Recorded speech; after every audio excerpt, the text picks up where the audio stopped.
হুদ আলাইহিস সালাম প্রচার করেছে, নবী হযরতে দানিয়েল আলাইহিস সালাম প্রচার করেছেন, নবী হযরতে ঈসা আলাইহিস সালাম প্রচার করেছেন, নবী মুসা আলাইহিস সালাম প্রচার করেছেন। ও মুমিন মুসলমান, সর্বপ্রথম প্রচারক হলেন আমাদের নবী হযরতে আদম আলাইহিস সালাম। কেন জানেন? তিনি যখন জান্নাতের ভিতরে আল্লাহ পাক রব্বুল আলামিন তাকে যখন রূহ ফুৎকার করে দিলেন, তখন তিনি যখন চোখ মেলে তাকিয়েছিলেন, সর্বপ্রথম যে পতাকা নবী আদমের চোখে এসেছিল, তা আরশের কিনারায় লেখা রয়েছে লা ইলাহা ইল্লাল্লাহু মুহাম্মাদুর রাসূলুল্লাহ। জোরে বলুন সুবহানাল্লাহ। নবী আদম যখন গলতি করে ফেললেন, আল্লাহর কাছে একদিন অনেক দিন ধরে কাঁদতেছেন, কান্নার কোনো সীমা নাই। একেবারে 350 বছর দুনিয়াতে কান্না করেছে নবী হযরতে আদম আলাইহিস সালাম। 350 বছর ইনি প্রচারক, নবী আসবেন। ইতিহাস আগে জানতে হবে, কেন দুনিয়ার মানুষ পাগল, এটা আগে জানতে হবে। ও মুমিন মুসলমান, আদম আলাইহিস সালাম যখন ভুল করে ফেললেন, তখন আল্লাহ পাক রব্বুল আলামিনকে বলছেন, ও আল্লাহ, আমাকে আপনি maaf করে দেন। আখির জামানার পয়গম্বর নবী মুহাম্মদ রাসূলুল্লাহ সাল্লাল্লাহু আলাইহি ওয়াসাল্লামের ওসিলায়। আল্লাহ বললেন, লিমা আরাফতা, তুমি তাকে চিনতে কিভাবে? বলুন না সুবহানাল্লাহ। আরে কোথায় নবী আদম আর কোথায় নবী মুহাম্মদ রাসূলুল্লাহ? বলুন না সুবহানাল্লাহ।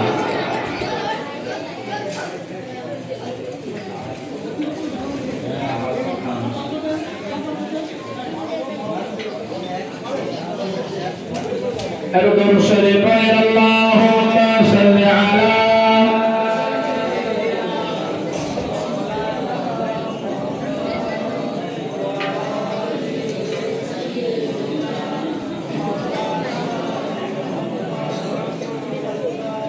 সম্মানিত সাহাবীরা কেরাম, আল্লাহ পাক রব্বুল আলামিন আপনাদিগকে আমাদিগকে বড় সৌভাগ্যবান করেছেন যে আল্লাহ আমাদেরকে ওই রাসূলের উম্মত বানিয়েছেন। বলুন না সুবহানাল্লাহ। সৌভাগ্যবান। আল্লাহ বললেন, আদম লিমা আরাফতা, কি করে চিনতে তুমি ওই নবীকে? বলুন না সুবহানাল্লাহ।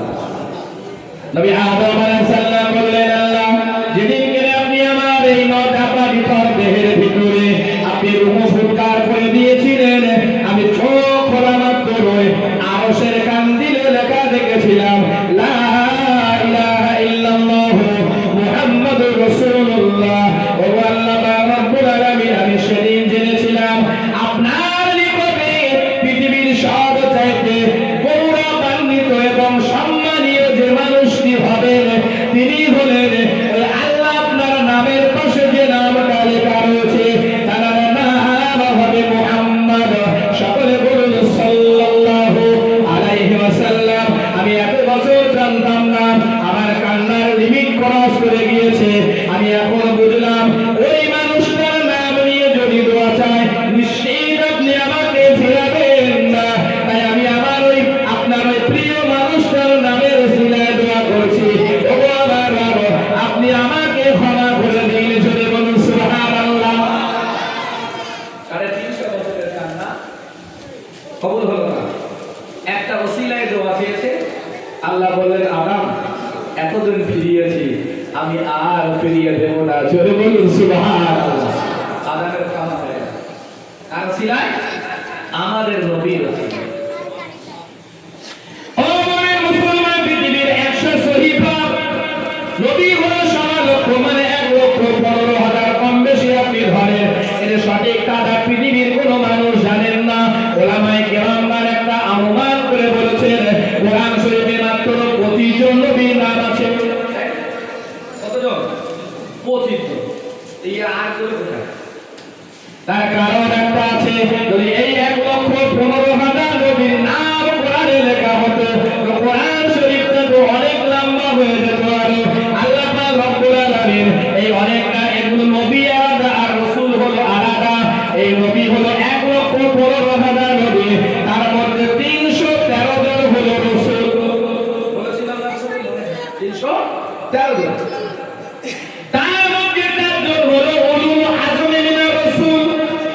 নবী দিগের শ্রেষ্ঠ রাসূল দিগের শ্রেষ্ঠ রাসূল, তার মধ্যে আমাদের নবীকে আল্লাহ করেছেন ইমামুল আম্বিয়া। সুবহানাল্লাহ, ইমামুল আম্বিয়া। ভালো করে একটা কথা মাথায় রাখেন, ১.৫ লক্ষ নবী এবং রাসূল বলে, তার মধ্যে ৩১৩ জন হলো রাসূল। যেমন নবী ইব্রাহিম আলাইহিস সালাম, নবী হযরত ইউনূস আলাইহিস সালাম, নবী হযরত নূহ আলাইহিস সালাম, এরা সব রাসূল ছিলেন। রাসূল তাদের সহিহ অবতীর্ণ হয়েছে এবং আরো ৪টি বড় আসমানি কিতাব, তাওরাত, জবুর, ইনজিল আর কুরআন। অনেক লম্বা কথা, ওদিকে যাব না। রাসূল নবী দিবস দুটো কথা বলতে হবে। অমুমের মুসলমান, আমার কথা হলো প্রচার চলতেছিল, নবী আসবে, এখনো আসি নাই। অমুমের মুসলমান, এই নবীর কথা ১০০ সহিফার ভিতরে লেখা ছিল নবী আসবে, তাওরাতের ভিতরে লেখা ছিল নবী আসবে, জবুরের ভিতরে লেখা ছিল নবী আসবে, ইনজিলের ভিতরে লেখা ছিল নবী আসবে। ও নবী, আখিরি জামানার পয়গম্বর মুহাম্মদুর রাসূলুল্লাহ সাল্লাল্লাহু আলাইহি ওয়াসাল্লাম আসবেন। জোরে বলুন সুবহানাল্লাহ। ও মুমিন মুসলমান, নবী আমার দুনিয়াতে আসবে, সেই কথা শুনে পৃথিবীর নবীগণের মধ্য থেকে হযরতে নবী দানিয়েল আলাইহিস সালাম, হযরতে নবী ঈসা আলাইহিস সালাম, হযরতে নবী মূসা আলাইহিস সালাম, হযরতে নবী ইব্রাহিম আলাইহিস সালাম, নবী ইসমাঈল আলাইহিস সালাম, এমনি করে নবীগণেরা বলেছিল, ও রব্বুল আলামিন, আমাদেরকে নবী কেন বানালেন? আল্লাহ পাক আপনার কাছে দোয়া করি, আপনি আমাকে নবী না বানিয়ে আখিরি জামানার পয়গম্বর মুহাম্মদুর রাসূলুল্লাহ সাল্লাল্লাহু আলাইহি ওয়াসাল্লামের উম্মত বানাতেন। সুবহানাল্লাহ। এই কম বড় কথা? আপনি আর আমি যে জায়গায়, কথাটা বুঝবেন, আপনি আর আমি মানে আপনারা আমি আমরা যে জায়গায়, এই জায়গায় আসতে চেয়েছিল আল্লাহর নবীগণ। সুবহানাল্লাহ। এই কথাটা কথাটা বুঝতে পারছেন? আমার জায়গায় মানে আমার উম্মত, তো এই উম্মতের জায়গায় আসতে চেয়েছেন একজন নির্বাচিত রাসূল, নবী মুসা আলাইহিস সালাম, নবী ঈসা আলাইহিস সালাম। তিনি আসবেন। একটা কথা হলো, ঈসা নবী ঈসা কিন্তু ইন্তেকাল করেননি, ওনার কাছে এখন আজরাইল আসেনি, ওনাকে সশরীরে তুলে আল্লাহ রেখেছেন আসমানে। উনি আবার পৃথিবীতে আসবেন, বেশি বাকি নেই। তবে তিনি নবী হয়ে না উম্মত হয়ে, বুঝলেন না? শেষ নবী কে? আমাদের নবী তো। তাহলে আর নবী তো আসবে না, তাহলে ঈসা নবী আসবেন এবারে কি হয়ে? আমার আপনার জায়গায় এই উম্মতের চেয়ার নিতে আসবেন। জোরে বলুন সুবহানাল্লাহ। আরে সেই নবীর মান, শান, মর্যাদা বর্ণনার এই মজলিস, তাই না? ও মুমিন মুসলমান, কথা যদি গুছিয়ে বলতে হয়, রাত পার হয়ে যাবে, দিন শেষ হয়ে যাবে। আমার নবী পাক সাল্লাল্লাহু আলাইহি ওয়াসাল্লামের মান, শান, মর্যাদার কথা বলে শেষ করা যাবে না। যদি আপনি আমার রাসূলের একটা কথার ব্যাখ্যা দেন, আজকের আমার টাইম শেষ হয়ে যাবে বাবা। তবে আমার নবীকে পবিত্র কোরআন শরীফের একটি সূরা আছে, সূরাটার নাম সূরা আল কলম, পারা নম্বর 29।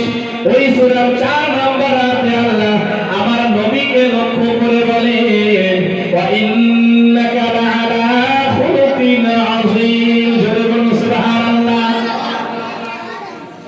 এই আযীম শব্দটা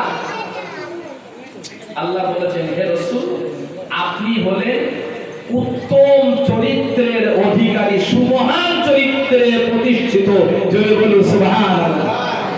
ভাই, এই আযীম শব্দটা কার ক্ষেত্রে জানেন? আমরা নামাজে যখন রুকু করি, রুকুতে কি বলি? সুবহানা রাব্বিয়াল আযীম, এটা বলি না? তার নবীর চরিত্রে আযীম শব্দটা, যদি আযীমটা ব্যবহার করি, ব্যাখ্যা করি, তাই শেষ।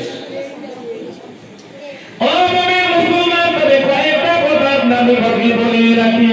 পবিত্র কোরআনের মর্যাদা বোঝাতে যে আল্লাহ পাক রব্বুল আলামিন বলেছেন কুরআনুল আযীম। সাবা মাসানি শব্দটা তারপরে হাফেজ সাহেব ভালো জানবেন কোরআন শব্দের কোরআনের মর্যাদা বোঝাতে যে আল্লাহ কোরআনকে বলেছেন কুরআনুল আযীম। কোরআন শরীফের সূরা বাকারাতে একটি আয়াত আছে, আমরা যেটাকে আয়াতুল কুরসি বলি। ওই আয়াতুল কুরসির শেষে কি লেখা রয়েছে জানেন? ওয়ালা ইয়াউদুহু হিফযুহুমা ওয়া হুয়াল আলিয়্যুল আযীম। ওয়াল আলিয়্যুল আযীম। ও মুমিন মুসলমান, পৃথিবীতে যে সমস্ত গুনাহগুলোকে সাধারণত দুভাগে ভাগ করা হয়েছে, একটা গুনাহ হলো গুনাহে সাগীরা মানে ক্ষুদ্র গুনাহ, তাই তো? আরেকটা ভাগ হলো গুনাহে কাবীরা মানে বড় গুনাহ। ও মুমিন মুসলমান, আবার এই গুনাহকে যে গুনাহটাকে বলা হয় গুনার উপরের গুনাহ, সূরা লোকমানে আল্লাহ পাক রব্বুল আলামিন এই বড় গুনাহটাকে বোঝাতে গিয়ে আল্লাহ পাক রব্বুল আলামিন বলেন ওয়া ইন্নাশ শিরকা লাযুলমুন আযীম। নিশ্চয়ই সমস্ত গুনাহ তো গুনাহ, তবে সবচাইতে বড় গুনাহ হলো শিরকের গুনাহ। এখানে বলা হয়েছে ইন্নাশ শিরকা লাযুলমুন আযীম।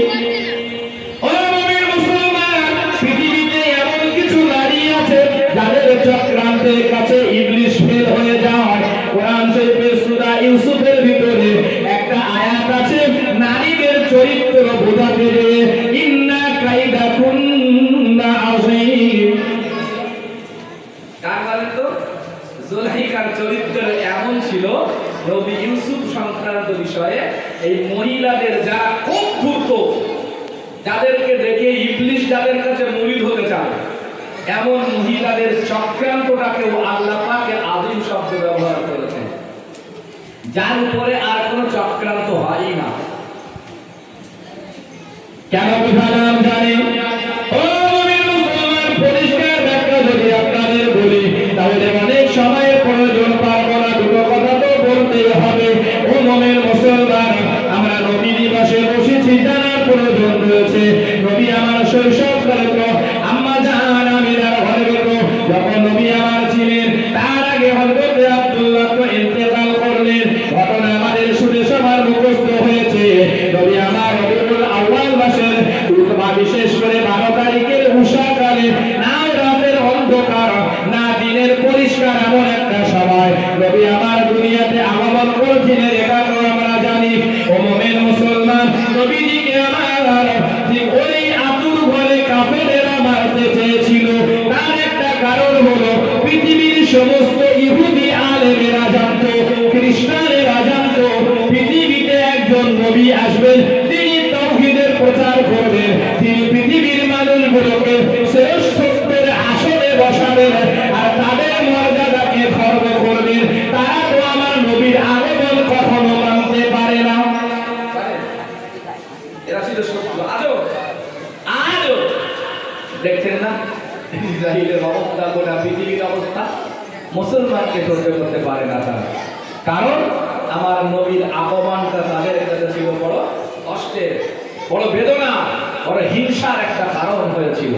এগুলো তো আমরা জানি, কিন্তু আমার নবীকে আল্লাহ কত বড় মান সম্মান মর্যাদা দিয়েছে, এটাই তো নবী দিবসের আলোচনা হওয়া উচিত।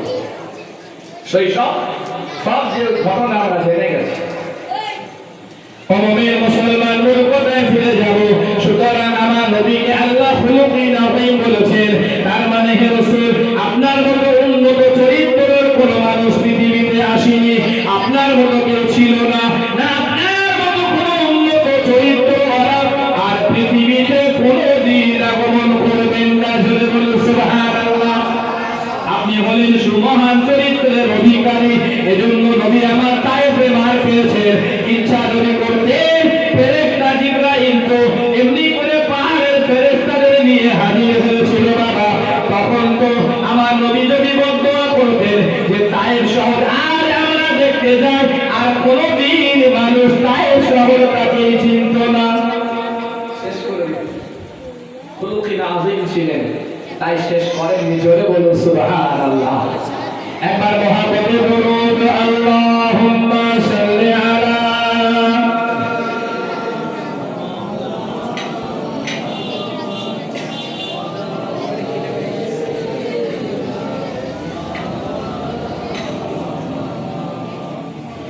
কত দূর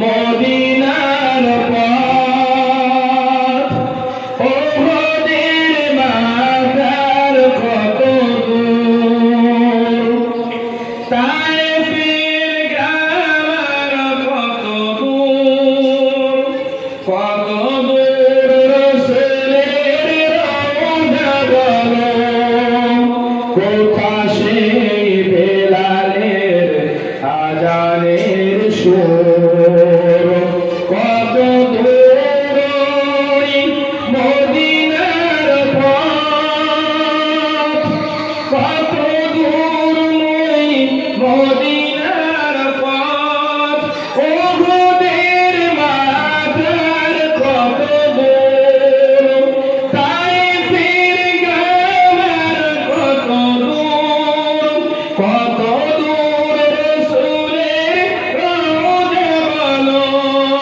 কোথা সেই বেলালের আজানের সুর, কোথা সেই বেলালের আজানের সুর, হেরার গুহা বলো কত দূরে, আমিনার বাড়িটা কোন সুদূরে, হেরার গুহা বলো কত দূরে, আমিনার বাড়িটা কোন সুদূরে, কোথা সেই ওমরের খুরমা বাগান, আবু বকরের সেই সীমাহীন দান, সব যেন মন জুড়ে বাজাই নূপুর, সব যেন মন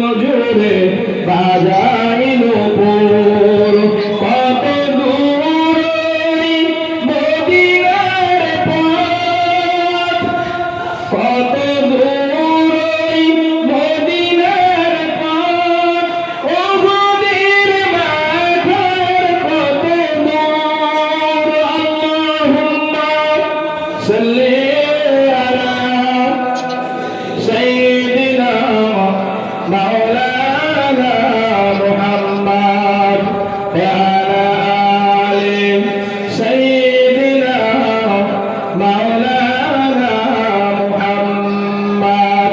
সম্মানীয় সামিনে কেরাম, যে কথা বলতেছিলাম, নবী যদি আমার মহান দরিদ্রের অধিকারী না হতেন তাহলে তায়েফবাসীরা ক্ষমা পেত না।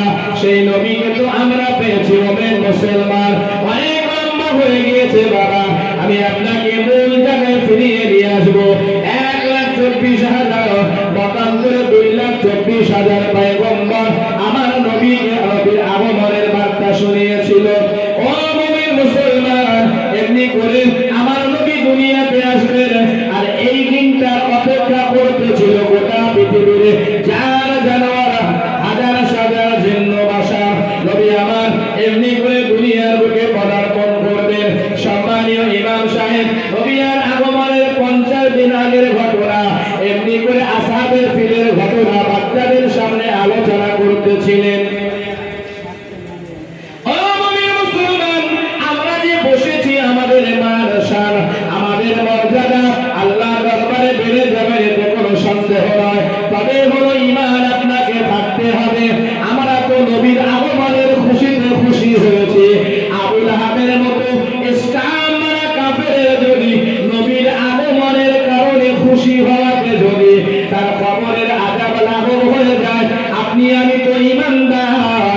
আমার আল্লাহ পাক রব্বুল আলামিন এই দিনটাকে মানানোর কথা তো যদিও কোরআন শরীফে নিয়ামতকে খুশি পানানোর কথা বলেছেন। ও মুমিন মুসলমান, এই খুশিটা আমার আপনার জন্য হতে পারে আল্লাহর দরবারে একটা নাজাতের কারণ। জোরে বলুন সুবহানাল্লাহ।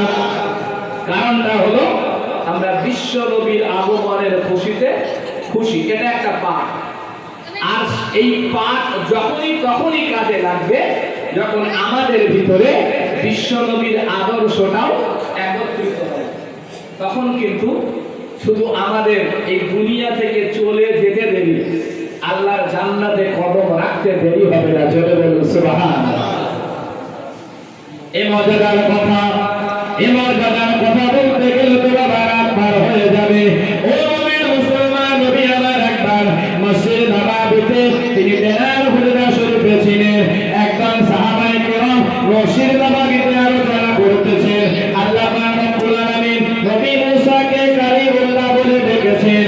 একজন বলেন আহা কথা তো সত্য কথা, আরেকজন বলেন নবী ইব্রাহিমকে তো আল্লাহ খলিল বলেছেন। ও মুমিন মুসলমান, আরেকজন সাহাবা বলেন নবী নূহকে আল্লাহ পাক রব্বুল আলামিন নবী ইউনূসকে নাজিবুল্লাহ বলেছেন। আরেকজন বলেন আল্লাহ পাক নবী আদমকে সাফিহুল্লাহ বলেছেন। আরেকজন বলেন নবী ঈসাকে আল্লাহ রূহুল্লাহ বলেছেন। আলোচনা হচ্ছে, কিন্তু আমার নবীর মর্যাদার কথা তখনও সাহাবাদের কাছে অনেকই অজানা। নবী তো সামনে, নবী আমার ঘর থেকে বার হলে বললেন আমি তোমাদের কথাগুলো সব শুনেছি। জোরে বলুন সুবহানাল্লাহ। ও আজীব এবং আশ্চর্য হয়েছি বলে। সাহাবায়ে কেরাম চুপ করে গেলেন। কি জানি আমাদের বলাটা ভুল হয়নি তো, কার দরবার কার কথা। এবারে নবী আমার হাস্যোজ্জ্বল চেহারা নিয়ে এবার নবী আমার ব্যাখ্যা করছেন। নবী মুসা কালিমুল্লাহি ওয়া হুয়া কাযালিক, নবী ইব্রাহিম খলিলুল্লাহি ওয়া হুয়া কাযালিক, নবী ঈসা রূহুল্লাহ ওয়া হুয়া কাযালিক, নবী আদম সফিহুল্লাহ ওয়া হুয়া কাযালিক, নবী নূহ নাজিহুল্লাহ ওয়া হুয়া কাযালিক, ওয়া আনা হাবিবুল্লাহি ওয়া লা ফাখরা। জোরে বলুন সুবহানাল্লাহ।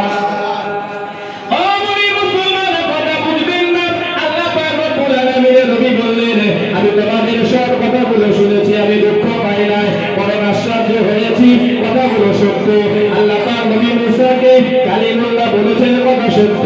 নবী ঈসাকে রূহুল্লাহ বলেছেন, কথা সত্য। নবী ইব্রাহিমকে খলিলুল্লাহ বলেছেন, কথা সত্য। নবী আদমকে সাফিউল্লাহ বলেছেন, কথা সত্য। নবী নূহকে নাজিবুল্লাহ বলেছেন, কথা সত্য। তবে তোমরা কি জানো তোমাদের নবীকে আল্লাহ কি বলে ডেকেছেন? তখন সাহাবায়ে কেরামগণ চুপ করে গেলেন। নবী আমার নিজেই বললেন ওয়া আনা হাবিবুল্লাহ ওয়া লা ফাখরা। একবার জোরে বলা যাবে না সুবহানাল্লাহ। আমাকে আল্লাহ হাবিবুল্লাহ বলেছেন, সত্য। ওনাদের যে লাকাব দিয়ে ডেকেছেন তিলকা রাসূলু ফাদ্দালনা বা'দাকুম আলা বা'দ।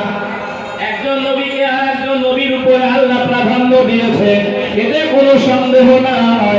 তবে অবশ্যই এই নবীগুলোর এই লকাব দিয়ে আল্লাহ ডেকেছেন। আমাকে হাবিবুল্লাহ বলেছে, তোমরা কি জানো? এটা বলুন না সুবহানাল্লাহ।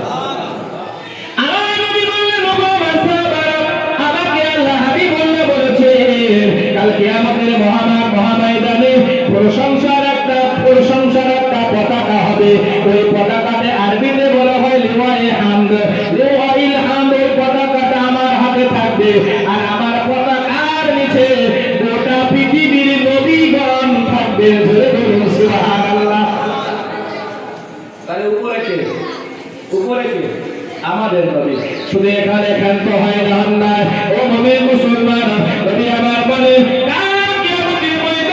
আমি হব সেই ব্যক্তি যিনি সর্বপ্রথম মাটি থেকে সর্বপ্রথম কিয়ামতের ময়দানে আল্লাহর দরবারে যিনি উঠবেন তিনি হলো আনা আউয়ালুন নাস আর ইয়াউমাল কিয়ামা। আমি হলাম প্রথম মানুষ যিনি কিয়ামতের ময়দানে প্রথম আল্লাহর দরবারে উঠবেন। একবার জোরে বলুন সুবহানাল্লাহ। নবী আমার বললেন, এখানে নবী আমার ক্ষান্ত হন না। আর নবী আমার বললেন জন্য বানিয়েছেন আল্লাহ, আমার জন্য বানিয়েছেন, আমার উম্মতের জন্য বানিয়েছেন। তবে সব চাইতে আশ্চর্যের কথা হলো কাল কিয়ামতের ময়দানে সর্বপ্রথম ওই জান্নাতের দরজার কড়াটা যে আগে নাড়া দেবে সেই মানুষটি হলাম আমি মুহাম্মদুর রাসূলুল্লাহ সাল্লাল্লাহু আলাইহি ওয়াসাল্লাম। জোরে বলুন। আল্লাহর জান্নাতের কড়াটা প্রথম যে নাড়া দেবে সেটা হলো আমি। তোমরা যেটা বলছি ওটা সব ঠিক আছে, কিন্তু তোমাদের নবীকে আল্লাহ এই মর্যাদা দিয়েছেন। জোরে বলুন না সুবহানাল্লাহ। আর তোমরা কি জানো আমি নবী প্রথম জান্নাতে কদম রাখবো, আর আমার সঙ্গে থাকবে ওয়া মাই ফুকারাউল মুসলিমিন। আর আমি নবী আমার সঙ্গে আমার গরীব উম্মতগুলো আমার পিছনে থাকবে। জোরে বলুন সুবহানাল্লাহ।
থাকে তারা যেন উপরে রেখে দেয়, আমার কবর যেন কোনো একজন উম্মতে মুহাম্মাদীর হাত দ্বারা আমার কবর হয়। বলে বলে সুবহানাল্লাহ।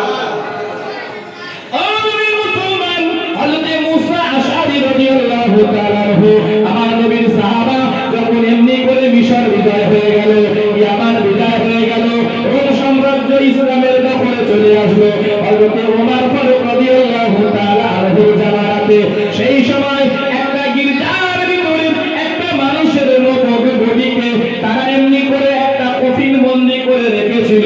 এই খবরটা নবীর সাহাবাদের কাছে ছিল।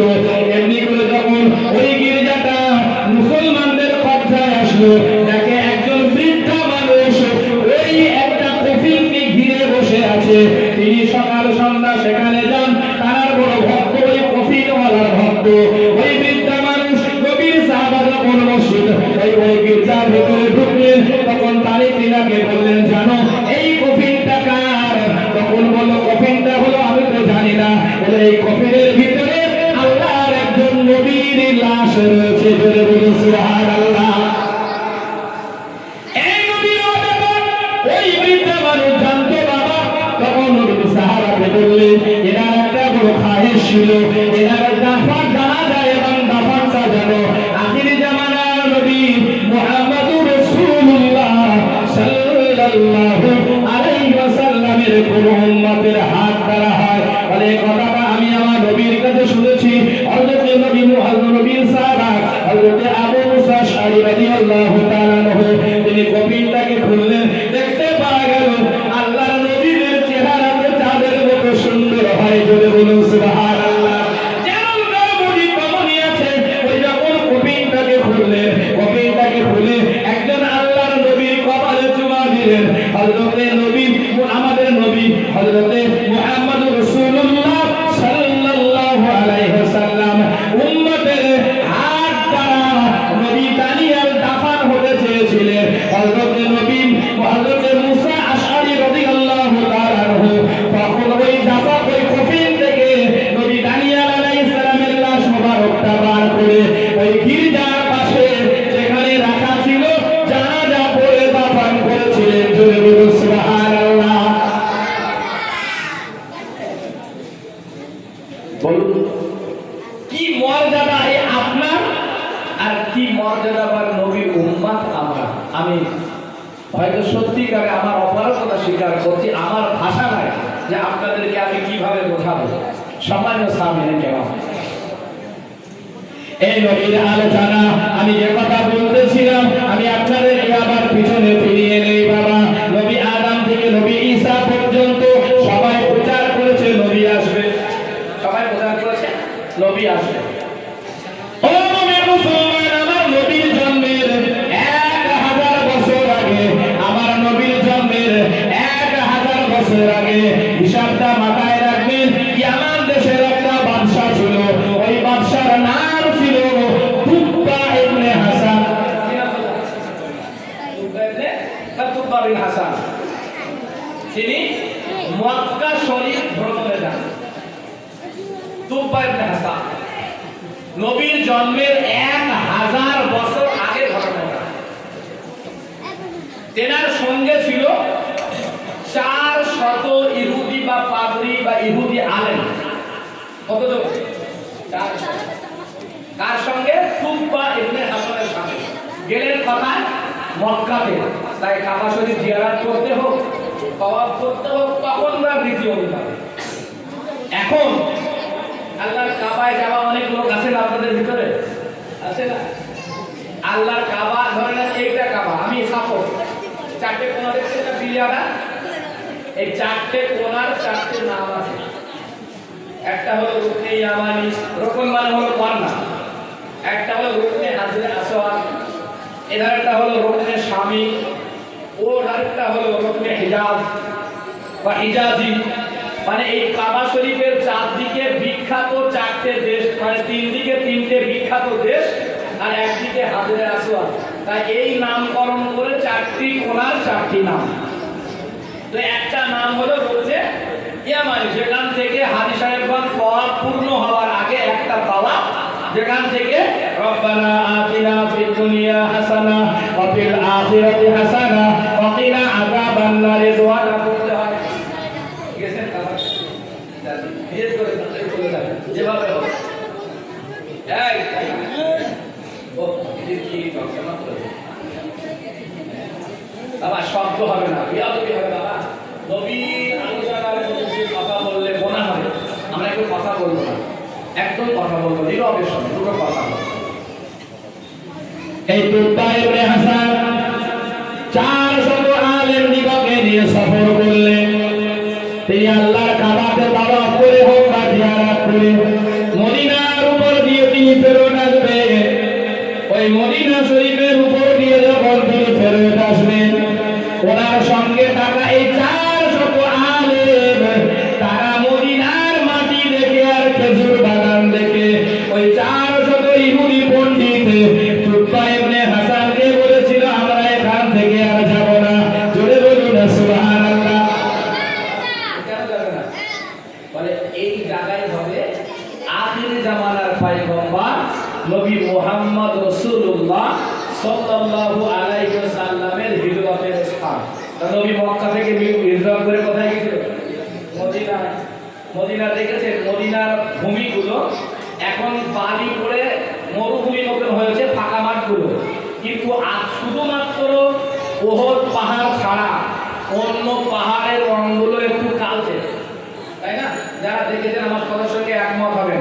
তবে শুধুমাত্র যদি ঘুরি আর এই নামাজ কালাম পড়ে না ঘুরতে যায় তাহলে বুঝবেন না।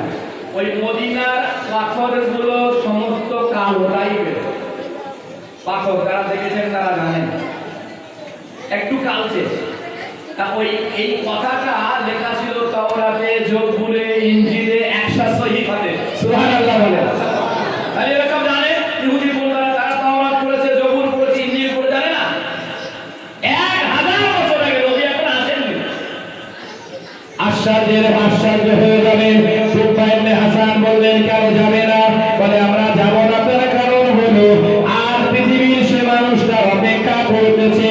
আমরা তাওরাতে পড়েছি, আমরা তাওরাতের আলেম, আমরা তাওরাতে পড়েছি এই জমিনটাই হবে আখির জামানা আর হিজরতের স্থান। জোরে বলুন সুবহানাল্লাহ।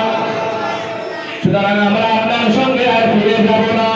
তুবা ইবনে হাসান তাদেরকে জোরাজুরি করলেন না, তারা নিজের রাজ ক্ষমতার পয়সা দিয়ে প্রত্যেক আলেমের জন্য মদিনার চারপাশে একটা করে বাড়ি বানিয়ে দিয়েছিল। একটা করে বাড়ি বানিয়ে দিয়েছিল। তোমরা যেখানে থাকো যেতে হবে না। তুবা ইবনে হাসান নিজে হাতে একটা চিঠি লিখলেন। চিঠি, ওই চিঠিটা তাদের লিখলেন, যদি তোমাদের জীবন দশায় যে নবীর কথা তোমরা বলতেছো তিনি যদি এসে হাজির হয়ে যায় তাহলে আমার পক্ষ থেকে তোমরা থাকলে থাকতে পারো। আমি একটা দেশের বাদশাহ, আমার অনেক দায়িত্ব, আমাকে তো যেতে হবে। সুতরাং এই চিঠিটা নিয়ে তোমরা যে নবীর কামনা করার জন্য, যে নবীকে পাওয়ার জন্য আর এখানে থাকতে যাচ্ছ থেকে যাও, তোমাদের ঘর বানিয়ে দিলাম, আমার রাজকোষ থেকে অনেক পয়সা তোমাদেরকে দিলাম, তোমরা এখানে থাকো। আর আমি একটা ঘর বানিয়ে দিচ্ছি, ওই নবী যদি এখানে এসে যায় তোমাদের জীবনটা সাথে, তাহলে আমার পক্ষ থেকে এই ঘরটা নবীকে উপহার দেবে। জোরে বলুন সুবহানাল্লাহ। নবী এখন এসেছে 1000 বছর আগে ইতিহাস বলছে। কোথায় পাবেন তাও বলে দিচ্ছে, ঘটনাটা কোথায় লেখা আছে পরে বলছে। চিঠি লিখে দিলেন, চিঠি লিখে ইহুদি আলেমের হাতে দিয়ে বললেন আমার পক্ষ থেকে চিঠিটা মুহাম্মদ রাসূলুল্লাহর কাছে দেবে, তাতে দিয়ে যদি তোমাদের সঙ্গে দেখা হয়ে যায়। আমি চিঠিতে লিখে দিলাম আমি তুবা ইবনে হাসান, আমিও তার উপরে ঈমান এনেছি। যদি বলি সুবহানাল্লাহ। নবী এসেছেন, এখন আসেনি, অথচ নবীকে পাওয়ার জন্য 1000 বছর থেকে জ্ঞানী মানুষ ইহুদি আলেমেরা মদিনায় বসবাস করা শুরু করেছে। কারণ তারা জানে নবী মুহাম্মদ সাল্লাল্লাহু আলাইহি ওয়াসাল্লাম হিজরত করে মদিনায় যাবেন। মাটি দেখে বুঝতে পেরেছে তারা, মাটি দেখে আর খেজুর বাগান দেখে লেখা ছিল, তো ওরা লেখা আছে, মিলে গেছে। তারা জ্ঞানী মানুষ। 1 বছর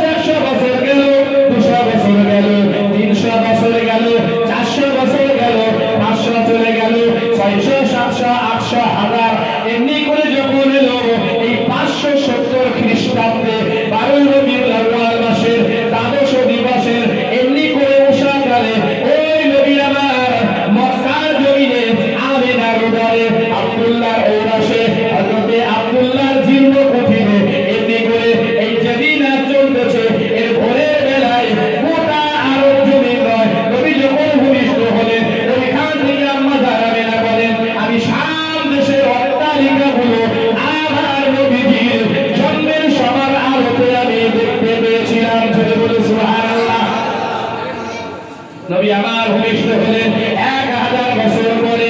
ও মুমিন মুসলমান, ঘটনা বলছিলাম তুব্বা ইবনে হাসানের। ওখানে তিনি এসে তেনার চিঠিটা লিখে বললেন, তোমাদের জামানায় না আসে তাহলে তোমরা তোমাদের কাউকে ওসিয়ত করবে, তারা আবার ওসিয়ত করবে, অবশ্যই এই চিঠিটা নবীর হাতে দেওয়া চাই। ধরে বলুন সুবহানাল্লাহ। আর এই ঘরটা বানিয়ে দিলাম, এই ঘরটাতে আখির জামানার পয়গম্বর নবী মুহাম্মদুর রাসূলুল্লাহ সাল্লাল্লাহু আলাইহি ওয়াসাল্লাম থাকবেন। ও নবীর মুসলমান, নবীর বয়স হলো 53 বছর। মক্কাতে আর থাকতে দেবে না মক্কাওয়ালারা, নবীকে পার করে দিতেই হবে। অত্যাচারের স্ত্রীগুলো চালাতে লাগলো, সাহাবায়ে কেরাম দিগকে ধরে হত্যা করতে লাগলো, নবীকে গৃহবন্দী করে দিল। চাচা আবু তালেবের সঙ্গে থেকে গেল। ইতিহাস আপনারা জানেন, নবীকে আমার আল্লাহ পাক শোনালেন, ওগো আমার হাবিব, আর মক্কাতে থাকা যাবে না, জমিনটা পুরো বিষাক্ত হয়ে গিয়েছে।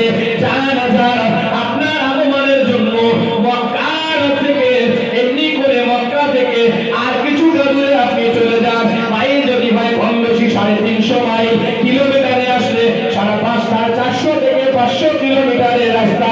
এখান থেকে চলে যান, গিয়ে দেখবেন কালো পাথুরে ভূমি আর খেজুর গাছ সমৃদ্ধ একটি এলাকা। আপনি সেই মদিনায় চলে যান, ওখানে হবে আপনার শান্তির বাসস্থান। জোরে বলুন সুবহানাল্লাহ। নবী আমার হিজরত করে 53 বছর বয়সে চলে যাচ্ছেন মদিনা অভিমুখে। হিজরতের কাহিনী আপনাদের জানা আছে, ও কথা বলা আমার ইচ্ছা নয়। নবী যখন মদিনার উপকণ্ঠে পৌঁছে গেলেন, এই রকম বাচ্চা ছেলেরা মেয়েরা, ওই মদিনার শিশুগুলো, তারা নবীকে আমার সানিয়াতুল বিদা বলে একটা জায়গা আছে, সানিয়াতুল বিদা। এই ওয়াদিন মানে হলো পাহাড়ের উপত্যকা, মানে বলতে রাতে বলে না বাচ্চারা, তালাআল বাদরু আলাইনা মিন সানিয়াতিল ওয়াদা ওয়াজাবা শুকরু আলাইনা মা দাআ লিল্লাহি দা।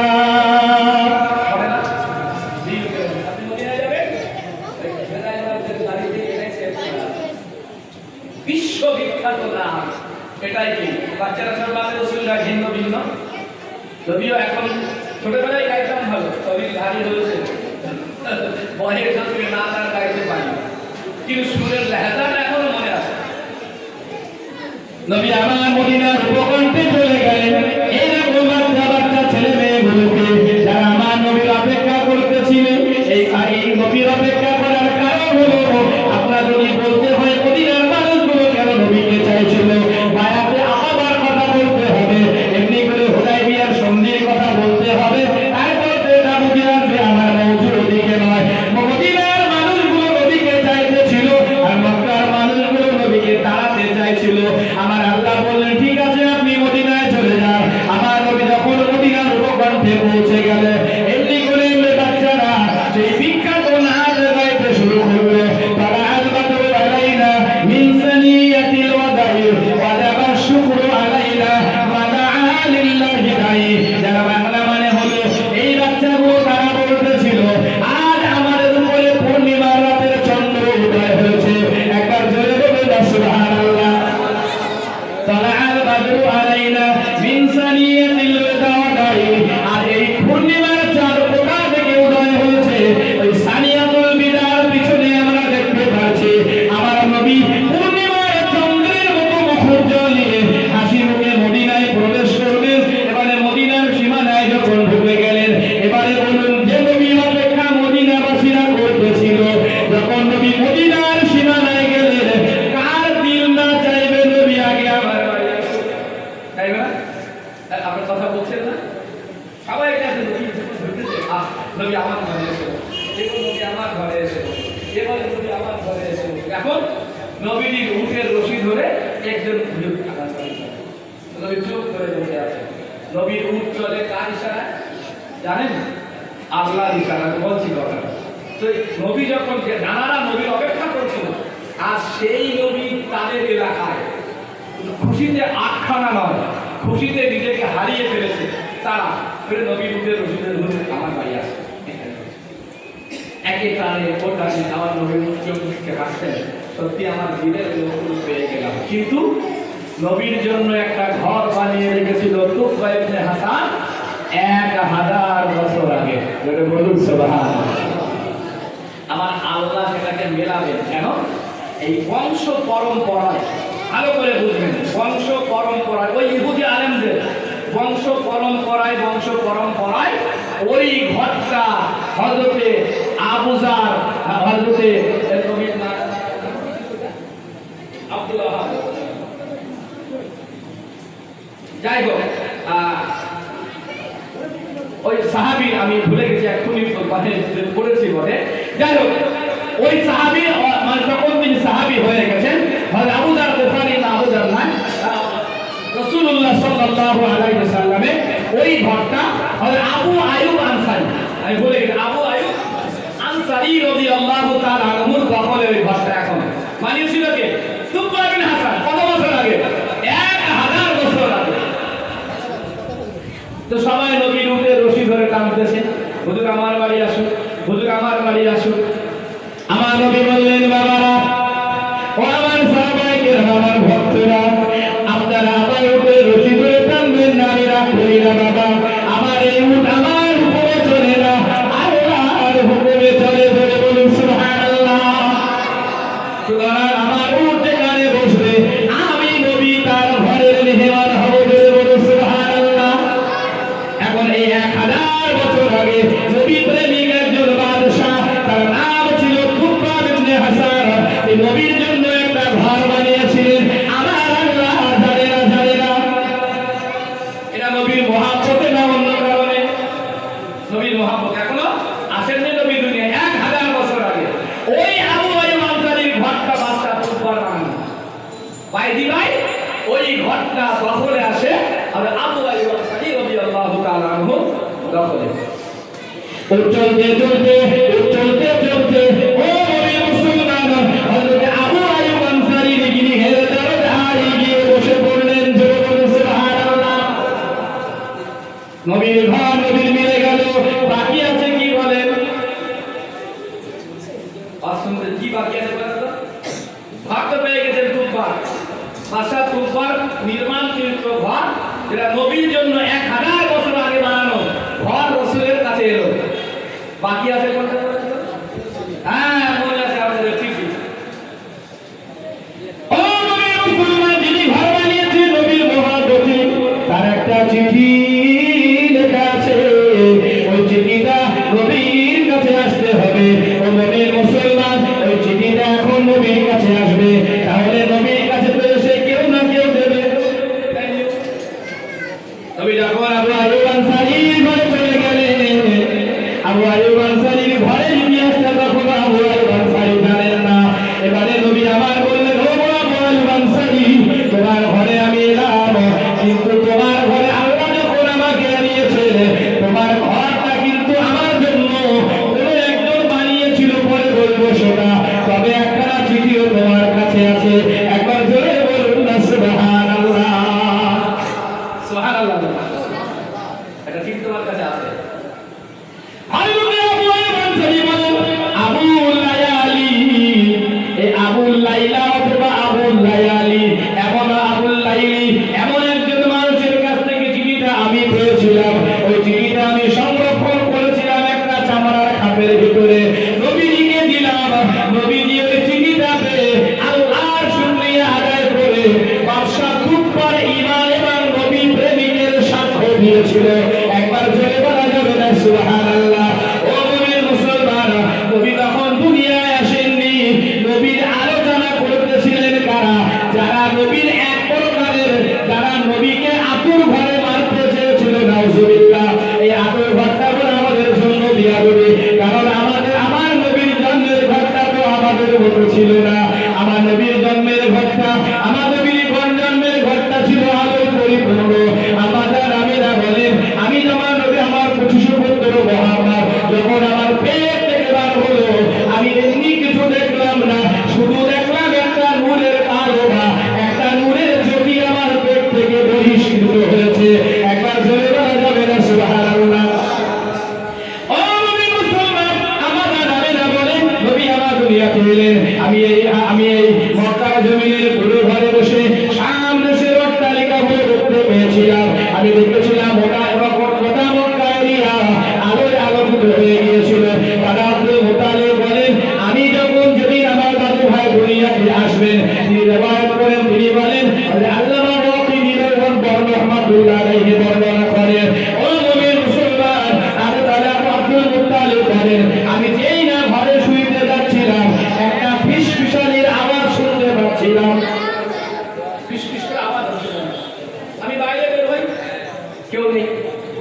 আবার ঘরে চলে যায়, গিয়ে দেখি যে শুতে যায় আবার একটা আওয়াজ শুনে, মানে কি মানুষের মানে আংশিক একটা গাল গুলের আজকে কথা বলতে যেটা এখন তো এখনকার মক্কা যদিও সত্যিকারে ওখানে নিরাপত্তার একটা পরিবেশ থাকে, যারা গিয়েছেন তারা জানে।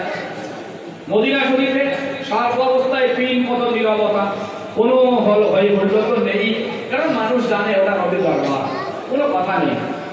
সমাজে সামিনে কেমন আমাদের মসজিদগুলোতে সবাই একটু আগের থেকে মুসল্লিরা আসলে তিনজন এক জায়গায় হলে গল্প শুরু হয়ে যায়। মসজিদ নববীর অত বড়, যেখানে কয়েক লক্ষ মানুষ একসঙ্গে নামাজ পড়তে পারে, কারোর সঙ্গে কারো কথা নেই। এই আজকের যদি এই 2 মাস হলো হসপাত থেকে গুনাহগারকে আল্লাহ ফিরিয়েছেন, এর আগে 2 বার ওমরা করিয়েছেন আল্লাহ পাক, কিন্তু ওখানকার যে ঠিকানকার নিরবতা সত্যি নবী প্রেমিকদের আশেকে রসুলদের বাস্তবতা বোঝা যায় বাবা। সুতরাং একটা এখনকার পরিবেশ তো ঘিঞ্জি হয়ে গেছে মক্কা শরীফে, পা গোলানোর জায়গা নেই। আগে দূর থেকে কাবা শরীফ দেখা যেত, সত্যি বলছি আমি 2023-এ যখন গেছি দূর থেকে কাবার মিনার গুলো দেখা যেত, এখন শুধু ঘড়ি বিল্ডিংটা দেখা যায়, আর দেখা যায় না। মানে বিল্ডিং এর উচ্চতার কারণে সব ঢেকে গেছে। ঠিক মদিনা শরীফেই তাই, 8-10 কিলোমিটার আগের থেকে ওই 9টা মিনার দেখা যেত। আগে মিনারগুলোর মাথা ছিল সবুজ, এখন একটার মাথা সবুজ আর সব সাদা, সেটাও এই বিল্ডিং গুলোর কারণে আর দেখা যায় না। যাই হোক, তো তখন একদম নীরব পরিবেশ। আব্দুল মুত্তালিব বলেন আমি যেই শুইতে যাই ফিসফিসানি আওয়াজ শুনি, বাইরে বেরোতে কাউকে দেখতে পাই। আমার ঘর ভাই ভাই, আমার বৌমা আমেনা একা ঘরে, সম্ভব হচ্ছে যে সন্তান সম্ভবা, যদিও কাউকে বুঝতে দিতেন না। আমাদের আমিনা বলেন যখন আমার সন্তান আমার পেটে ছিল, তোমরা যে গুরুভাব অনুভব করে মেনে আমাদের মায়েরা, আমি তখনটা কোনোদিন ভাবিনি, কোনো কষ্ট বলে কিছু জানতাম না। তবে অলৌকিক কিছু ঘটনা ঘটতো, তার দ্বারা বুঝতে পারতাম। আর একজন ফেরেশতা আমাকে শুনিয়ে গেছিল যে তুমি আখির জামানার নবীর মা হচ্ছ। জোরে বলুন সুবহানাল্লাহ। সেই থেকে আমি সাবধানে থাকি। তার কারণ আমি মনে হয় গত বছর বলেছিলাম, কয়েকটা কারণ আজও শুনিয়ে যায়। আমাদের আমিরা বলেন যখন আমার গর্ভে আমার সন্তান ছিল, আমি যখন আমার ঘর থেকে বাইরে বার হতাম, আমি দেখতে পেতাম আমার গায়ে মক্কার সূর্যের কোনো আলো লাগতো না। আমি দেখতাম আমার মাথার উপরে খণ্ড মেঘ আসে, আমাকে ছায়া করে দিয়েছে। জোরে বলুন সুবহানাল্লাহ। যখন আমি ঘর থেকে বার হতাম, আমরা তো ধনী মানুষ ছিলাম না, গরিব মানুষ, আমাদের পায়ের তলায় জুতো থাকতো না।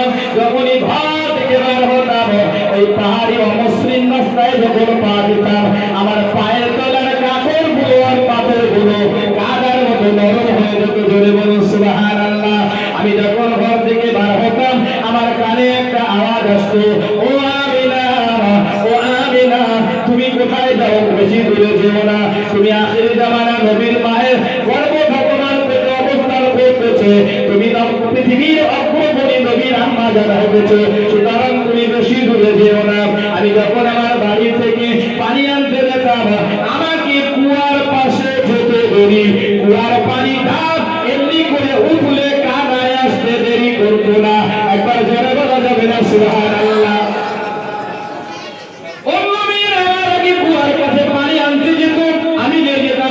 চোর ধরে টান দিতে হলে আমি রাতে দাঁড়িয়ে যা, আমরা এতক্ষণ রশি নিয়ে পানি তুলতেছিলাম, ওর কষ্ট হচ্ছিল, তুমি একটু আগে কেন আসছিলে না?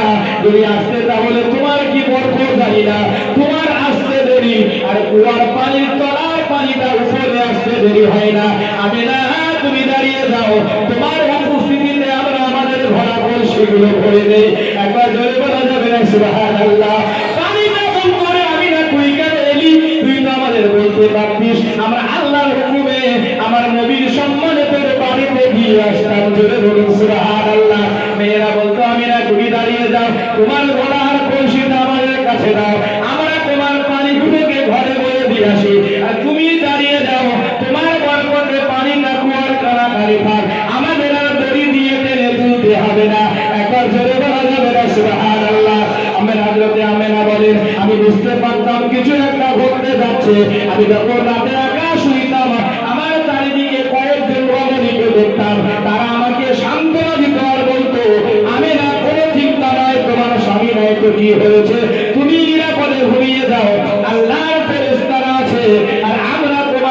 সেবায় নিয়োজিত, একবার জোরে বলা যাবে না সুবহানাল্লাহ। সম্মানিত সাহাবীরা কেরাম, যে জান জানোয়ার হাজার হাজার জিন্ন বাশা যার আগমনের অপেক্ষায়, তো তারা তো কথা বলবেই, বলবে কি না বলবে? এই জন্য যদি বললে কি সম্ভব, আরে যদি সম্ভব না হয় তো আবু জেহেলের হাতের মুঠোর পাথর কলেমা পড়ে দিকে বুঝতে পারেন না? আবু জেহেলের হাতের মুঠোর পাথর কলেমা পড়েছিল, আপনারা জানেন তো? তা যদি হয় তাহলে পাথর নরম হওয়া এটা কার হুকুমে হবে? আল্লাহর হুকুমে। ইশক মহব্বত কার? রাসূলের ইশক এবং মহব্বতে জোরে বলুন সুবহানাল্লাহ। এজন্য ঈমানদার যদি বিশ্ব নবীর আগমনের কথা শোনে, নবী দিবস আসলে অবশ্যই ঈমানদারের অন্তরের ভিতরে একটা রিক্তাত তৈরি হয়, নরমি তৈরি হয়, বলুন না সুবহানাল্লাহ। ভাই নবী দিবসে চাঁদা চেয়ে পাওয়া যায় না, এমন লোক চাইলে যায়, যায় না? আপনারা জান না? জান না? তার কারণ আছে। 1 টাকা খরচ করবেন তো আপনি বেঁচে যাবেন, তবে শর্ত ঈমান। আগে বুঝবেন, শর্ত ঈমান। কারণ এই কথাগুলো হলো নবীর জন্ম বৃত্তান্তের সঙ্গে সম্পৃক্ত এবং জানে কথা, না বললে নয়। নবী আমার যখন আম্মা জান আমিনার গর্ভে ছিল, ও নবীর মুসলমান, দুনিয়াতে যখন আসিলেন, তখন হযরত আমিনা যখন গোসলখানায় যেত, যখন গোসলটা করে বার হয়ে আসতো, তারা আব্দুল মুত্তালিব বর্ণনা করেন, আমি চলে যেতাম যখন গোসলখানায়, এমন একটা সুগন্ধি গোসলখানা থেকে বার হতো, যে সুগন্ধি মক্কার জমিনে কেউ কোনোদিন ব্যবহার করেনি। একবার জোরে বলুন না সুবহানাল্লাহ। কিন্তু সম্ভ্রান্ত পরিবারের এক স্বামী হারা মেয়ে আম্মা জান আমেনার ঘরে কোনোদিন শ্বশুর হিসাবে বৌমাকে জিজ্ঞাসা করতে সাহস পেত না। যদি জিজ্ঞাসা করে তা বৌমা যদি কষ্ট পায়। কিন্তু আরো কি একটা নীতি ছিল, যারা বিধবা হবেন তারা কোনো পারফিউম ইউজ করতে পারবে না, এটা নীতি ছিল। তো যখন তিনি রাস্তাতে হাঁটতেন তো ওই জবাবে যাবে সেভাবে সুঘ্রাণ ছড়াতে ছড়াতে যেত, জোরে বলুন না সুবহানাল্লাহ। আরে কেন ছড়াবে না? যে নবীর আগমনের কথা নবী আদম থেকে ঈসা রুহুল্লাহ পর্যন্ত বলতে আছে, পৃথিবীর সমস্ত কিতাবধারী আলেমেরা অপেক্ষায় নবীর আশার প্রভার গুনতেছে, সেই নবীর খুশবু তো ছড়াবেই, জোরে বলুন সুবহানাল্লাহ। এটাই বাস্তবতা, এটাই এর হাকিকত। নবীর মুসলমান, একদিন দাদা আব্দুল মুত্তালিব নিজের স্ত্রী নবী দাদিমাকে বলেন, অনেক লোকে আমাকে বলে, ও আব্দুল মুত্তালিব, তুমি হলে বংশের প্রধান, তুমি হলে গোত্রীয় প্রধান, তবে তোমার বৌমার গায়ে থেকে আমরা একটা পারফিউমের গন্ধ পাই, যে গন্ধটাই আমাদের মন মাতোয়ারা হয়ে যায়। তো তুমি কি বলতে পারো? আর আমাদের মক্কা শরীফের গোত্রের নিয়ম হলো স্বামীহারা মহিলারা পারফিউম ইউজ করতে পারবে না, আতর মাখতে পারবে না। অথচ তোমার বৌমার গায়ে থেকে এত সুঘ্রাণ আসে, থেকে আসে। তুমি মরদ তাই, তুমি বংশের নেতা তাই। আব্দুল মুত্তালিব নিজেই জানি উত্তর কি দেবো।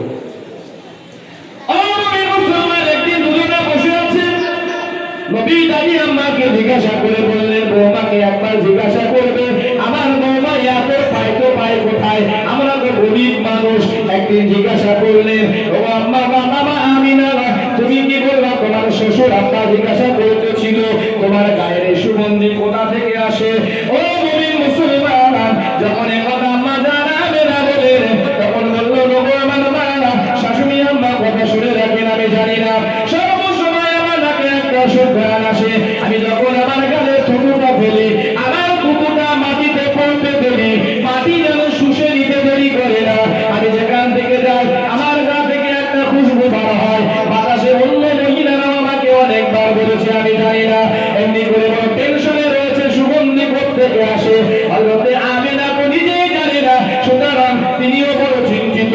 ও মুমিন মুসলমান, এই কথা যখন বললেন, হঠাৎ করে একদিন আমিনা এই কথাটা বুঝতে পারে, হযরতে নবীজির দাদা জান আব্দুল মুত্তালিব, তিনি যেন দেখছেন পারফিউম আসবে, তো এখন তো মায়ের পেটের ভিতরে কয়েকটা দিন অপেক্ষা করে, যখন আপনার বংশের এই উজ্জ্বল প্রদীপ দুনিয়াতে আসবে, তার আজকের সুগন্ধি ছড়াচ্ছে, তার জন্মের পরে নবীর সুগন্ধিতে গোটা পৃথিবীটাকে আমার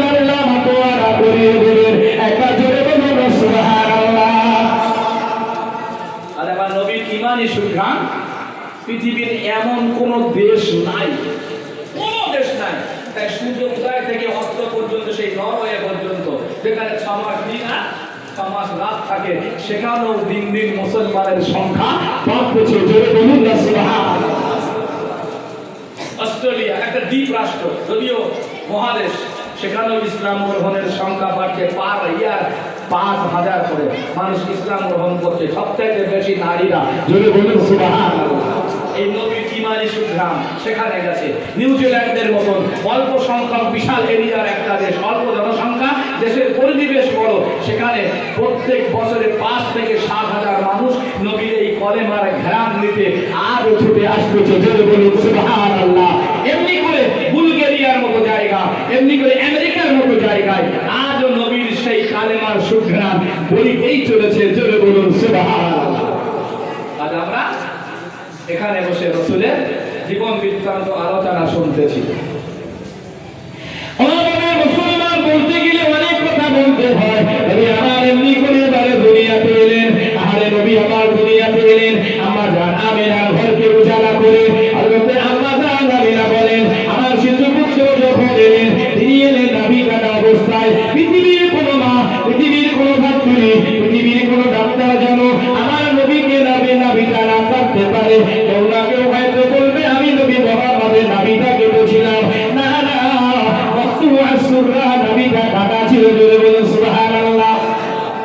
ক্লিন ফ্রেশ কিছু ছিল। আমাদের মুসলমান হযরত আব্দুর রহমান ইবনে আওফ রাদিয়াল্লাহু তাআলা আনহু মা, তিনি বলেন, তিনি মক্কার সবচাইতে প্রবীণ একজন মহিলা। এমন কোন বাচ্চা নাই যার হাতের উপর দিয়ে দুনিয়ায় আসেননি। আমাদের আমিনার গৃহে দিয়েছিলেন। যখন তিনি বলেন যে আমি যখন ওই রাতে আমিনার ঘরে আমিও ছিলাম, যখন দেখলাম শিশু পুত্র জন্মগ্রহণ করলো, তখনই দেখলাম আল্লাহর হুকুমে তিনি খাতনা দেওয়া অবস্থাতে এই দুনিয়াতে এলেন। একবার জোরে বলা যাবে না সুবহানাল্লাহ। আল্লাহর পক্ষ থেকে শ্রেষ্ঠ পয়গম্বর হিসেবে দুনিয়াতে এলেন। আমাদের মুসলমান, আমার নবী 7 দিন জন্মের পরে আমাদের আমিনার গৃহে ছিল। কয়েকজন মানুষের দুধ পান করেছে, তার মধ্যে হযরত সুরাইবিয়া আবুল আহাবের দাসী দুধ পান করেছিল 3 দিন। কথাটা লেখা আছে পৃথিবীর শ্রেষ্ঠ সিরাত গ্রন্থ, কিতাবটার নাম হলো আর-রাহিকুল মাকতুম। ও নবীর মুসলমান, নবীজি আমার আমাদের হালিমাতুস সাদিয়া রাদিয়াল্লাহু তাআলা আনহার কাছে দেওয়া হয়েছিল দুধ পান করানোর জন্য। ও নবীর মুসলমান, জীবনে আমার একটা বড় শখ ছিল, আমি একবার হালিমা রাদিয়াল্লাহু তাআলা আনহার বাড়িতে যাব। এই জায়গাটার নাম হলো ওয়াদি হালিমা। কি নাম? ওয়াদি হালিমা। যদি কোনোদিন আপনারা মক্কা শরীফে যান, তো একটা ট্যুর হয় ওখান থেকে তায়েফে। মক্কা শরীফ থেকে 70 কিলোমিটার রাস্তা পাহাড়ি রোডে তায়েফ। তায়েফ শহরটা হলো পাহাড়ের উপরে, আর তায়েফ থেকে আরো 75 কিলোমিটার দূরে পাহাড়ের উপরের একটা এরিয়ার নাম হলো ওয়াদি হালিমা। বলুন না সুবহানাল্লাহ। আমার মনের বড় আশা ছিল, শুনেছি ইতিহাসটা একবার দেখব। মনে বড় আশা ছিল আমার নবীর আম্মা জান হযরত আমিনা রাদিয়াল্লাহু তাআলা আনহার আবাদির বাজার মুকদ্দাসটা ওই যে আমার মনের প্রান্তরে আছে। জীবনে একবার স্বপ্ন ছিল আমি একবার দেখব। ও মনে মুসলমান, আমার সে স্বপ্ন পূরণ করেছে। এবছর হজে গিয়ে আমি যখন তায়েফে গেলাম, বড় গাড়িতে গেলাম না, বাসে করে অন্য লোক গেল। আমি বললাম আমরা 4 জনের একটা সিটের গাড়ি নিয়ে যাব, আমরা ওয়াদি হালিমাতে যাব। ও নবীর মুসলমান, আমার নবীর মুজিজা তো সেটা থেকে শুরু হয়েছিল। আমাদের হালিমা একটা দুর্বল রশ্মি তাদের ছিল, কয়েকটা ছাগল ছিল। ও নবীর মুসলমান, তখন ওই ওয়াদি হালিমা থেকে কিছু মানুষেরা বলে সাহায্য করে, মানুষেরা মক্কার সমতল ভূমিতে যদিও পাহাড়, তবে এই এলাকাগুলো অনেক নিচু। আর ওয়াদি হালিমাটা হলো তায়েফ শহর থেকে আরো উঁচু। মক্কায় যখন গরমের টেম্পারেচার 46, তখন ওয়াদি হালিমাতে 35। একই টাইম, একই দিন, একই সময়। কত উঁচু বুঝতে পারছেন? নিচে 46 আর ওখানে 35 32। কতটা টেম্পারেচার তুলেছে বুঝতে দেন। তার মানে যেখানে দাঁড়ালেন মেঘ আপনার গায়ে লাগে, এই জায়গাটার নাম ওয়াদি হালিমা। বুঝতেছেন কোথায়? জীবনে একবার দেখে আসবেন। সমাজে সামিনে কেন নবী আমার হযরতে হালিমা রাদিয়াল্লাহু তাআলা আনহার গৃহে যাবেন। ইতিহাস আপনাদের জানা আছে, মক্কার অনেক মেয়েদের সঙ্গে তারা বাচ্চা সংগ্রহ করতে আসছিল মক্কার জমিনে। সবাই এসে একটা একটা বাচ্চা পেয়ে গেল। আমিনার গাধাটা ছিল বড় দুর্বল, উটনিটাও ছিল বড় দুর্বল। তাদের অবস্থা দেখে মক্কার কোনো মানুষেরা তাদের কাছে বাচ্চা দিতে চাইল না। অবশেষে সবাই চলে গেল আমার নবীজির ঘরে। এরাও তেমন যখন শুনলো এই ছেলেটার আব্বা নাই, নবীজিকে আমার কেউ দিতে চাইল না, ঘটনা আপনারা জানেন। অবশেষে হালিমা সন্তান পেল না। এমনি করে এনারা দুর্বল বলে আর অন্যরা সন্তান দিল না। আমার নবীজির আব্বা নেই বলে বিষয়টা দুটো, মানে এনারা নবীজিকে নিল না, অন্য কাফেলারা নবীর আব্বা নেই বলে, তাই তো? আর অন্য মানুষেরা হালিমা রাদিয়াল্লাহু তাআলা আনহাকে বাচ্চা দিল না, এনারা দুর্বল বলে। আল্লাহর লীলা বোঝা বড় কঠিন বাবা। সবাই বাচ্চা পেয়েছে, হালিমা পায়নি। সমাজের সামিনে কেরাম চলে আসবে, সবার কোলে একটা বাচ্চা লালন পালন করবে। 2 বছর পরে বড় উপঢৌকন পাবে, ধনী লোকের বাচ্চা। চলো, হালিমা যাবে না? বলে এখনো পাইনি কাউকে। বলে তোমাকে আর কি দেবে, এই তো অবস্থা। উঠ চলে না, গাধা হাঁটে না, গায়ে মাংস নেই, পোশাক টোশাকের তো এই অবস্থা। ও বুঝে গেছে মক্কার লোকেরা বাচ্চা পাবে না, চলো চলে যাও। আল্লাহ কুদরতে আজিম বোঝা বড় মুশকিল। আমাদের হালিমা স্বামীকে বলে দেখো আমরাও গরিব, ওই বাচ্চাটার বাপ নয়, আমার মনে হয় যা হবে হবে, ওই বাচ্চাটাকে আমরা নিয়ে নিই। যদি বলুন না সুবহানাল্লাহ। নবীজিকে কোলে নিয়ে আমাদের হালিমা যখনই নিলেন, একটা চুক্তিপত্র হয়ে গেল। ওই যে ওয়াদিয়ে হালিমা মক্কা থেকে 140 কিলোমিটার পাহাড়ের উপর থাকা, তার উপরে আর পাহাড়ের কোনো চূড়া নয়, পাহাড়ের চূড়ার উপরে একটা এলাকা। ওই মুমিন মুসলমান কোনো জনবসতি নয়। আমি সেখানে 3 ঘন্টা ছিলাম, একটা মানুষের দেখা পাই নাই। একটা বাড়ি ঘর আছে, বড় সাহায্যের, তারা দিনের বেলা বাইরে বার হয় না, কোনো মানুষের দেখা পাইনি। যে কজন আমরা গিয়েছি মাত্র এই কজন। ও মুমিন মুসলমান সেখানে যাওয়ার জন্য রওনা হয়ে গেল। যেই নাকি গাধার পিঠেতে আমার নবীকে নিয়ে সবার হলেন, আমাদের হালিমা নবীকে যখনই তুলে নিলেন, গাধাটা যেন সতের হয়ে গেল। ফেলে বলুন সুবহানাল্লাহ। এত জোরে হাঁটতে ছিল, পিছনের মহিলারা ধরতে পারতেছিল না। এখন আপনাদের জানা আছে শুনে পুরাতন হয়ে গেছে বাবা, কিন্তু এর মাঝখানের নদীটা হলো একটু মনে রাখার মতো এমন একটা নির্জন এলাকা, যেখানে আমার নবীকে গোটা পৃথিবীর ইহুদি আর নাসারা শত্রুদের হাত থেকে আমার নবীকে এমন জায়গায় রাখলেন, কেউ কোনোদিন আমার নবীকে খুঁজে পাবে না। ফেলে বলুন সুবহানাল্লাহ। এমন একটা এরিয়া, শুধু গাড়ি চলছিল তো চলছে 140 কিলোমিটার গতিতে, উঠছে তো পাহাড়ে উঠছে। মরুভূমি, 2-4টে চর্বিওয়ালা উট, একটা ঘাস মাঠে নেই, একটা ঘাস, শুধু বালি আর পাথর। কিছু কিছু খাবে, 2-1টা বাউলা গাছ, যেখানে পাহাড়ের চারিদিক থেকে একটা গোড়া, যদি পানি টানি যাবে ওখানে 2-1টা গাছ। উটগুলো দেখলে মনে হবে এদের গা ধরিয়েছে তীর দিয়ে। আল্লাহর নিয়ামত দেখেন, জোরে বলুন না সুবহানাল্লাহ। সেই নবীর বরকতের ছোঁয়া ওয়াদির হালিমায় আজও জারি, জোরে বলুন না সুবহানাল্লাহ। ও মুমিন মুসলমান, নবী আমার চলে গেলেন। নবী আমার যখন রাখলেন সবাইকে পেছনে ফিরে, এমনি করে যে উটের বাতে 1 ফোঁটা দুধ ছিল না, উটের যখন তারা মাঝখানে রাত্রে তাবু ফেললো, ও মুমিন মুসলমান, ওখানে আমার নবীকে ইহুদিরা মারতে চেয়েছিল, ঘটনা বলার অবকাশ নয়। তখন একটা বিরাট প্রকাণ্ডের গলাধারী উট এসে ওই ইহুদিগুলোকে কামড়ে দিয়েছিল, ওদেরকে ভাগিয়ে দিয়েছিল। নবী আমার ওখান থেকে ওদিকে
নবীর সেই নুরানি বদনের খাওয়ার সবার এই পাথরের গায়ে আজও লেগে আছে। বলুন না সুবহানাল্লাহ। তবে সৌদি সরকার বা ওইখানকার পুলিশের ঘরগুলোকে দেখভাল করতে কিছু না হয়, একটা ওই পাথর সাজিয়ে সাজিয়ে কোনো রকমে ওই একটা কাঠের গুঁড়ি দিয়ে ওপরে একটা দুধের পাঠানো, এই জোর দরজা কিছু না, থাকতে নদীর ভিতরে, খেতে শুধুমাত্র বকরির দুধ আর কিছু না। সুবহানাল্লাহ। মুমিন মুসলমান, ওখানে দুটো কুয়া আছে, দুটো কুয়া। অলি হালিমাইকেও গিয়ে দেখবেন, মক্কা থেকে 60 রিয়াল গাড়িতে ভাড়া নেবে, একটু চলাচলি করলে 55 রিয়ালে চলে যাবে, একটু বেশি চাপাচাপি করলে 50 রিয়ালে হয়ে যাবে, অক্সিজেন হলে অলি হালিমাতে নিয়ে যাবে। 50 রিয়াল মানে আমাদের এখানকার কম বেশি প্রায় আপনার 23-46 মানে আপনার 23-46-1000 প্রায় মোটামুটি 2000 টাকা মতো ভাড়া আমাদের ইন্ডিয়ান টাকা। ওখানকার মাত্র 50 রিয়াল নেবে। দেখবেন মানে আপনি গেলে যে শান্তি অনুভব করবেন, আপনার মন বলবে না যে ফিরে কোনোদিন আর ভারতে যাবে, কোনোদিন মন বলবে না ভারতে, মানে আপনার দেশে আপনি আপনার এলাকায় আসবেন। সে এক মানে এক পিন কঠোর নিরবতার এক শান্তি বিরাজমানের এক জায়গা। আমি আমার ভাষা নিয়ে যে আমি তার বর্ণনা করি। নবী আমার চলে গেল, ও সমুদ্রে একটা পাহাড়, বেশি উঁচু নয়, যে কোনো বয়সের লোক উঠতে পারবে, একটু উঁচু, তার ঢালে দুটো ঘর। নবী আমার ছাগলগুলোকে দুধ ভাইদের সঙ্গে চড়িয়ে নিয়ে এসে অনেকটা নিচুতে একটা কুয়া, তারও নিচে আর একটা কুয়া আছে, ওই কুয়ার পানি এনারা খেতেন। একটা কুয়াতে পানি আছে, একটা ঢেকা, সেখানে কেউ দেখতে পারে না। আর একটা কুয়া একটু নিচু, সেখানে দেখা যাবে তলাতে কিছু পানি আজও পড়ে আছে, কবুতরে এখনো বাসা করে আছে সেই কুয়ার ভিতরে। ও মুসলমান, তবে যে জায়গাটায় আবার নবী ছাগলগুলোকে ছেড়ে দিয়ে দুধ ভাই আর দুধগুলোর সঙ্গে খেলা করতেন, এই জায়গাটা তারের দ্বারা দিয়ে ঘেরা আছে, একটা জায়গায় ফাঁকা। আল্লাহর বড় কুদরত, সেখানে ঢোকার তৌফিক আল্লাহ দিয়েছিল, সেখানে নবী আমার শৈশব হয়েছে, খেলা করতেন। ও মুমিন মুসলমান, সেই সেবা দিয়ে গালিবার ভাব লাগা, যেখানে নবীকে আমার ফেরেশতারা নিয়ে, নবী যখন 4 বছর, তখন ফেরেশতারা নিয়ে আমার নবীর ছিনা ত্যাগ করেছিল ফেরেশতারা। যে বাবলা গাছের নিচে অতীত আছে, বাবলা গাছটা যদিও আজও আছে, তবে দেখি আমার খুব একটা মনে হয় না সেই বাবলা গাছ, যে 1450 বছর আগের বাবলা গাছ মনে হয়নি। তবে এখন সৌদি সরকার ওখানে পাকিস্তানি কিছু মানুষেরা গিয়ে ওই বাবলা গাছতলায় নামাজ পড়ে, ঘরের ভিতরে নামাজের পানি ফেলে নামাজ পড়ে, এরা ওটা সহ্য করতে পারে না, বিধায় বাবলা গাছটাও কেটে দিয়েছে, ঘরগুলো কেউ ভেঙে দিয়েছে, শুধু মেঝেটা আছে। বুঝবেন নাকি? মানে আমাকে ঘরটা খুঁজে বার করতে শুধু ঘুর পাক্কা চিকেন ঘর পাইনি, নামার পথে দেখি না পাহাড়ের কাম দিবে, মানে একটা ঢাল জায়গা দিল, আমি গাফলুত হয়ে গেলাম, সেখানে নবী আমার আছেন। মুমিন মুসলমান, নবী আমার সেখান থেকে 4 বছর পরে আমাদের আমিরার কাছে ফিরিয়ে এলেন, বয়ে সেখানে থাকতে লাগলেন। দাদু মুত্তালিব আমার নবীর একমাত্র, আমার দাদু মুত্তালিব আমার নবীকে সঙ্গে পিঠে নিয়ে ঘোরে। তবে চারিদিকে শত্রুর আনাগোনা সব বুঝতে পারে, তবে আমার নবীকে হেফাজত করার জন্য আল্লাহ পাক রব্বুল আলামিন হযরত জিবরাইল ফেরেশতাকে আমার নবীর বডিগার্ড করে পাঠিয়েছিলেন। জোরে বলে সুবহানাল্লাহ। 8:30 সহজে না, নবী জিবরাইল আলাইহিস সালামকে আমার নবীর বডিগার্ড করে দিয়েছিলেন।